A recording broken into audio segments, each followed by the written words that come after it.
welcome to Grandpa's Workshop. This is my first proper update video in 2026. I've been a bit lax because the health has not been good. On the plus side, my diet's working. So from about September last year to as of now, I've managed to lose 3 stone carefully. So yeah, I'm pleased with that.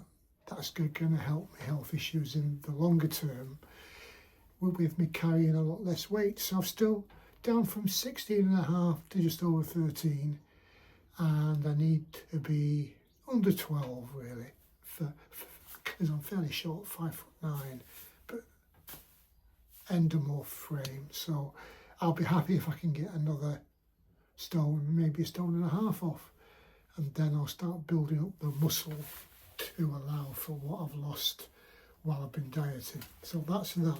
The health issue, prostate's ongoing. I failed my 3rd TWOC, for those of you in the know. Don't think you're going to get away with it. If you're over 50 now and you haven't got P trouble with the prostate, you will have.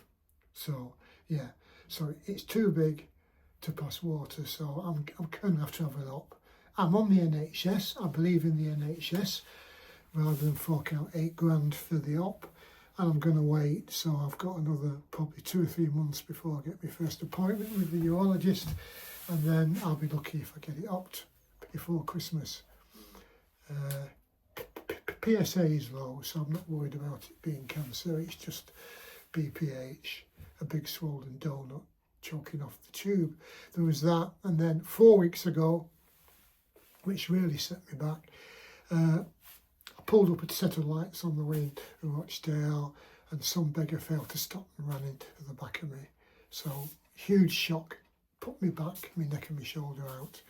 I thought I'd got away with it after a week, but now I'm dropping my foot. So the sciatic nerve's involved, so that's going to be 3 or 4 months of these awful exercises to try and sort that out. So that's why you've not seen much. But with the good weather, my spirits have risen, and as you can see, I've been putting some of my hand tools on the wall so I can look like a proper woodworker with all the tools. But I'm keeping the tools to a minimum. The other thing I have been doing is, I don't know if you can see them,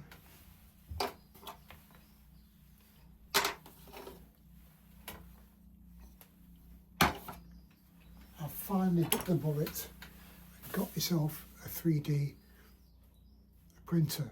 So I've been trawling through the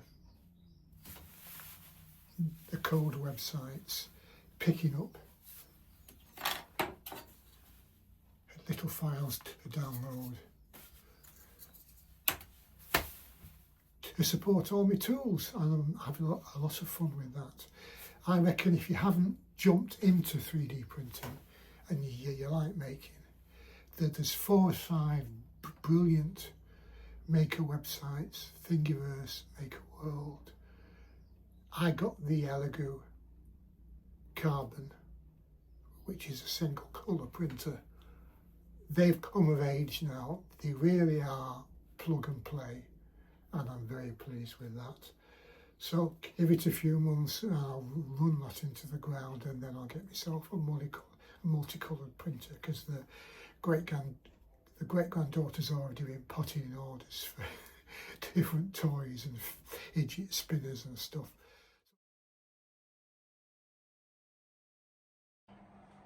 Right. I thought I'd give you an update in the single car garage where I'm up to. I'm clearing off the back wall again. My Hikoki and mini mitosaur is back in here from the shed.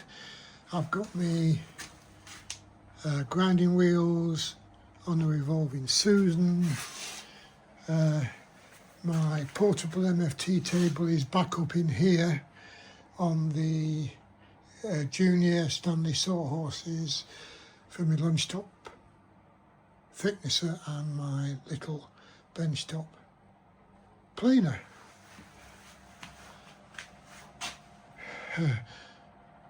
The Axminster cabinet saw, the craft one, not the professional, is nearly finished. I've got my Incra rail on here, so that's okay for doing cuts. I've still got to level the router table extension on that side yet, so I can do my fancy dovetails with the router bits. I've put the Incra extractor box underneath. My desiccant dehumidifiers come back in here from the shed. It was in the shed over the winter, has stopped stuff going rusty in there. Meanwhile, the cast iron tops in here started surface rusting, so this is back in here, and I'll show you the new little desiccant dehumidifier for there. So, still loving me Record Power Sabre. I need a new blade for it.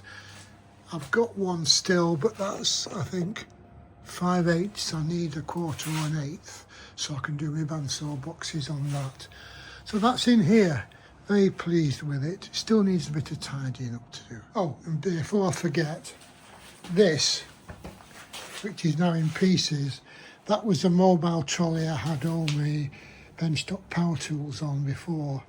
I'm now cutting it down to be about 9 inches shorter, so it'll slide under the end of the table, so with the planer and thicknesser underneath, so they're out of the way.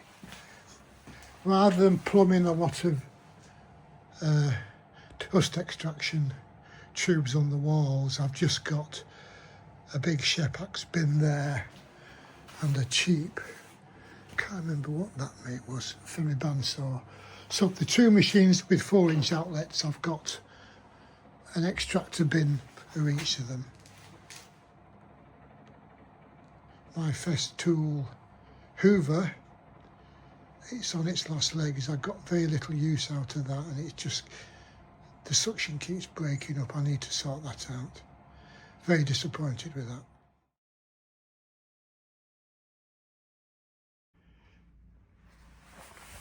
So I've got myself a little Easyac desiccant dehumidifier for in here. Just 20 litres a day, which is fine. It just means because it's got a small reservoir, unless I plumb it in, I need to be in here every day to empty it. But that, I found out with the desiccant heat, the desiccant dehumidifiers, they actually warm the air as it's passed through. So I've found I can keep the humidity quite low, and that has been sufficient, if I have that on, as a heater to warm this insulated 8x12 shed. So I'm very pleased with that. So there we are. That's enough for now. Catch you. Oh, before I go, the other thing I've been doing with springs in the air, I've been on a course to learn how to do chopping boards, or as the French say, charcuterie boards. Very nice. Stripy one in various hardwoods. And I've been on a bandsaw box making course, so I'm very pleased with that. It turned out really nice, and I've booked some more courses with Ted at Stoke-on-Trent over the next coming months. He does a whole range of stuff, and I'm very pleased with it. So all the gear, no idea. Soon all the gear, some idea. So I'll keep you posted on those. That's enough for now. I'm going to get back to it. I've got the lawns to mow and the drill table to drill a hole in. I'll catch you again, guys. You stay safe. Don't lose any thumbs in your workshop. Safety first, quality second. Catch you again. See you soon.